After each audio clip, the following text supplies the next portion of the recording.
Are you ready to invest in real estate? It's a trillion-dollar industry. Let's dive into REITs and rental properties. REITs allow individuals to invest in real estate with little money. They can be traded on major stock exchanges. For example, Realty Income has a 4% dividend yield.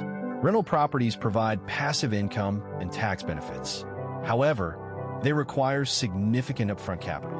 A $200,000 property may require a $40,000 down payment. REITs offer diversification and liquidity. They can be bought and sold quickly.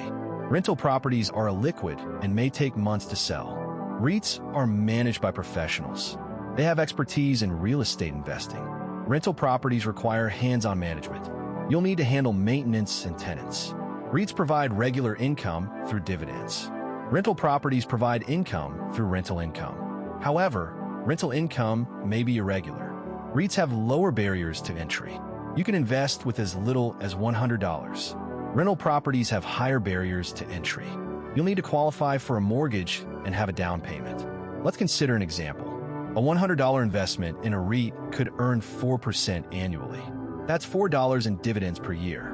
A $200,000 rental property could earn 8% annually. That's $16,000 in rental income per year. However, you'll need to consider expenses.